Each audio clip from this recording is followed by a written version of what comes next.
Good afternoon. देखिए, हम सभी ने पहले की क्लास में शून्य अस्वीकृति नीति, जीरो रिफ्लेक्शन पॉलिसी के बारे में अध्ययन किया था और मैंने आपको बताया था कि हम नेक्स्ट क्लास में शून्य अस्वीकृति के मार्ग में आने वाली बाधाओं का अध्ययन करेंगे। तो देखिए, शून्य अस्वीकृति के मार्ग में आने वाली दो प्रकार की बाधाएं होती है। एक तो विद्यालयी व्यवस्थाएं होती है और दूसरी सामाजिक व्यवस्थाएं। यानी कि जो शून्य अस्वीकृति नीति है उसके मार्ग में दो बाधाएं हैं, एक तो विद्यालयी व्यवस्थाएं और एक सामाजिक व्यवस्थाएं। देखिए, जो विद्यालयी व्यवस्थाएं हैं उनके अंतर्गत एक तो शिक्षकों की उदासीनता, दूसरा प्रधानाध्यापक की उदासीनता, नंबर 3 विद्यालय प्रबंध की उदासीनता, नंबर 4 विद्यालयों में संसाधनों का अभाव, नंबर 5 नवाचारों के ज्ञान का अभाव, नंबर 6 शिक्षकों द्वारा प्रभावी शिक्षण का अभाव, नंबर 7 विद्यालयों में योजनाओं का समय पर क्रियान्वित नहीं होना। इसके बाद देखिए सामाजिक व्यवस्थाएं।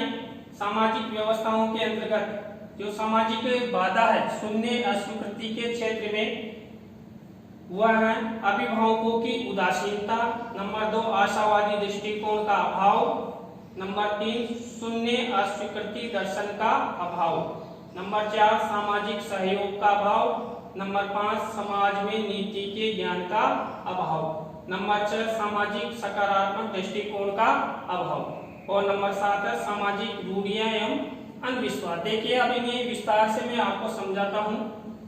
विद्यालय जो व्यवस्थाएं हैं उसमें नंबर 1 था शिक्षकों की उदासीनता। देखिए, जो शून्य अस्वीकृति है उसके मार्ग में जो बाधा है विद्यालय व्यवस्थाएं उनमें शिक्षकों की उदासीनता। देखिए, शिक्षक जितना उदासीन रहेगा उतनी ही शून्य अस्वीकृति नीति को लागू करने में परेशानी आएगी। तो हमेशा शिक्षक को सक्रिय रहना चाहिए और उदासीनता का त्याग करना चाहिए। प्रधानाध्यापक की उदासीनता। देखिए, पूरा विद्यालय प्रधानाध्यापक पर टिका हुआ था, यानी कुल मिलाकर जो प्रधानाध्यापक होता है वो विद्यालय की रीढ़ की हड्डी होता है। प्रधानाध्यापक शिक्षकों को जिस तरह चलाएगा, उनको वर्क देगा, उसी के अनुसार जो शून्य अस्वीकृति नीति है उसको लागू होने या नहीं होने में उसकी सक्रिय भूमिका रहेगी। नंबर 3 है विद्यालय प्रबंध की उदासीनता। देखिए, विद्यालय प्रबंधन होता है, जितना अच्छा विद्यालय प्रबंधन होगा उतनी ही शून्य अस्वीकृति नीति, जीरो रिफ्लेक्शन पॉलिसी को लागू करने में सहयोग मिलेगा। अगर मान लीजिए जो विद्यालय प्रबंध है वो उदासीन रहेगा तो कभी भी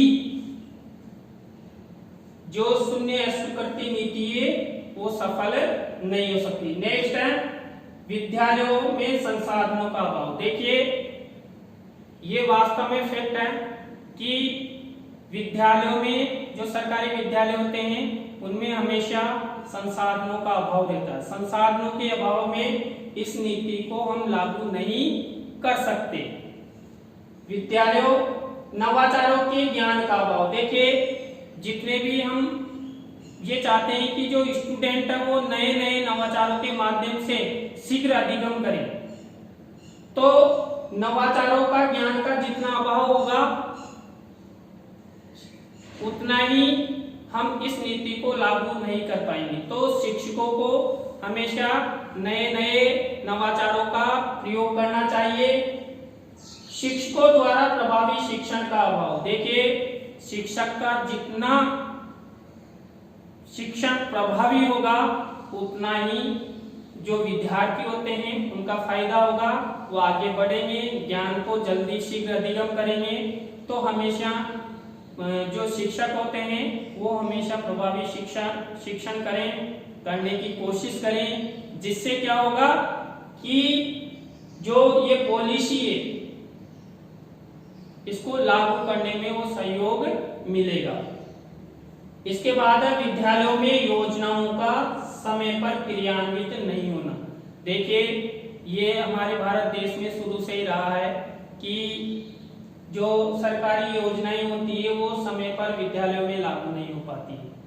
लागू हो जाती है तो संसाधन नहीं आते हैं, संसाधन आ जाते हैं तो शिक्षक नहीं होते हैं, शिक्षक भी कई बार उदासीनता दिखा देता है। तो इस कारण से विद्यालयों में योजनाओं का समय पर क्रियान्वित नहीं होने से भी जो हमारी शून्य अस्वीकृति नीति है, जीरो रिफ्लेक्शन पॉलिसी, उसको लागू करवाने में एक प्रकार से उसके मार्ग में बाधाएं हैं। तो ये 1 2 3 4 5 6 7 ये विद्यालय व्यवस्थाओं से संबंधित शून्य अस्वीकृति के मार्ग में बाधाएं। देखिए आप जानते हैं सामाजिक व्यवस्थाएं, जो सामाजिक व्यवस्था है वो भी शून्य अस्वीकृति नीति, जीरो रिफ्लेक्शन पॉलिसी को लागू करवाने के मार्ग में बाधा है। और इसके द्वारा भी जो जीरो रिफ्लेक्शन पॉलिसी है वो समाज में पूर्ण रूप से लागू नहीं हो पाती है। तो सामाजिक बाधा है। सामाजिक, अब देखिए पहला अभिभावकों की उदासीनता। देखिए सबसे बड़ा इस व्यवस्था में, इस नीति को लागू करने में अभिभावकों का बड़ा योगदान होता है। अभिभावक जितना अधिक सक्रिय रहेगा अपने बच्चों को पढ़ाने से संबंधित, उसके होमवर्क से संबंधित, उसके टीचर ने आज क्या दिया क्या नहीं दिया, समय पर वो अपने बच्चों की कॉपी किताब आदि की जांच करेगा तो जरूर उसका बच्चा आगे बढ़ेगा और शीघ्र अधिगम करेगा। लेकिन भारतीय समाज में क्योंकि शिक्षा का इतना प्रतिशत नहीं है तो हमारे जो अभिभावक है इतने पढ़े लिखे नहीं है, तो अभिभावकों की उदासीनता के कारण भी जो जीरो रिफ्लेक्शन पॉलिसी है उसको प्राप्ति में मार्ग में बताए। आशावादी दृष्टिकोण का हो, देखिए हमारे भारतीय समाज में आशावादी नहीं है। हम ये नहीं चाहते कि हम ये प्राप्त कर लेंगे, हमारा बच्चा आगे जाए, हमारा नाम रोशन करे, हमारे देश का नाम रोशन करे, तो ये नहीं चाहता। देखिए मेरे गांव से केवल 4-5 ही एमएड-धारी है और मैंने कईयों को समझाया भी था कि आप एमएड कर लीजिए, लेकिन कुल मिलाकर वो आशावादी नहीं होना चाहते।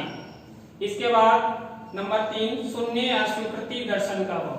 देखिए जो शून्य अस्वीकृति पॉलिसी है, जीरो रिफ्लेक्शन पॉलिसी, उसके दर्शन का अभाव किनमें?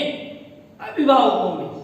अभिभावक अगर उस दर्शन को अच्छी तरह पढ़ लेंगे कि ये पॉलिसी क्या कहती है, इसका दर्शन क्या है, तो बच्चों में शीघ्र अधिगम होगा और अभिभावक विद्यालयों की तरफ अपने बच्चों को भेजने में सक्रियता निभाएंगे। नंबर 4 सामाजिक सहयोग का अभाव। देखिए हर जगह समाज का सहयोग अपेक्षित होता है, समाज का सहयोग नहीं होगा तो ये नीति कभी भी लागू नहीं हो सकती। समाज एक हर नीति, हर योजना को क्रियान्वित करने में सहयोग प्रदान करता है, इसलिए समाज के लोगों को हमेशा आपस में सहयोग करना चाहिए और इस नीति को लागू करवाने में सहयोग प्रदान करना चाहिए। इसके बाद नंबर 5 समाज में नीति के ज्ञान का अभाव। देखिए नीति के ज्ञान का अभाव वास्तव में सही है कि इस नीति या ये पॉलिसी है, इसकी रूपरेखा क्या है, ये पॉलिसी क्या कहती है, इस पॉलिसी के द्वारा हम अपने बच्चों का विकास किस तरह करवा सकते हैं, किस तरह नहीं करवा सकते। हमें शिक्षक विद्यालयों में जाकर शिक्षकों से पूछना चाहिए, विद्यालय प्रबंधन समिति से पूछना चाहिए कि हमारे बच्चों की जो शिक्षा है उसमें आप क्या बदलाव कर रहे हैं, क्या नवाचार कर रहे हैं, क्या होमवर्क दे रहे हैं, लेकिन ये सब ज्ञान का अभाव रहता है। इसके बाद नंबर 6 सामाजिक सकारात्मक दृष्टिकोण का अभाव। देखिए समाज में हमेशा सकारात्मक सोच होनी चाहिए, लेकिन आज हमारे भारतीय समाज में हर जगह नेगेटिव सोच ज्यादा होती है। कोई आगे बढ़ता है तो उसको पीछे खींचने की कोशिश की जाती है। तो हमारे भारतीय समाज के व्यक्तियों को मैं कहना चाहूंगा कि वो हमेशा सकारात्मक दृष्टिकोण अपनाएं, जिससे इस नीति को लागू किया जा सके। इसके बाद है सामाजिक रूढ़ियां एवं अंधविश्वास। देखिए सबसे बड़ा कारण यही है भाई साहब, सबसे बड़ा कारण सामाजिक रूढ़ियां एवं अंधविश्वास है। हमारा भारतीय समाज पुरातन से ही सामाजिक रूढ़ियों एवं अंधविश्वासों से घिरा हुआ है। जितनी हमारे समाज में शिक्षा होगी उतना ही इनको हम खत्म करेंगे, और ये खत्म होगी तो ये पॉलिसी लागू होगी, नहीं तो हम इस पॉलिसी को लागू ही नहीं कर सकते। आप सभी को पता है कि रूढ़ियों एवं अंधविश्वास के कारण ही हमारे देश में शिक्षा का प्रतिशत नहीं बढ़ रहा है। अगर मान लीजिए रूढ़ियों और अंधविश्वास समाज से खत्म हो जाए तो हमारी बहनें भी आगे शिक्षा ग्रहण करें, हमारे भैया भी शिक्षा ग्रहण करें, यानी कि बालक और बालिका की जो शिक्षा में जो अंतर दिखाई देता है वो भी खत्म हो जाएगा। तो देखिए हमने जो हमारी तीसरी नीति थी उसमें हमने शून्य अस्वीकृति नीति, जीरो रिफ्लेक्शन पॉलिसी के बारे में अध्ययन कर लिया है। वो नीति क्या है, उसकी विशेषताएं क्या है, और इस नीति को लागू कराने के मार्ग में क्या क्या बाधाएं हैं। तो आपको ये जो मैंने आज पढ़ाया वो कैसा लगा तो कमेंट्स में जरूर बताएं। Thank you. कल नेक्स्ट क्लास में फिर मिलते हैं।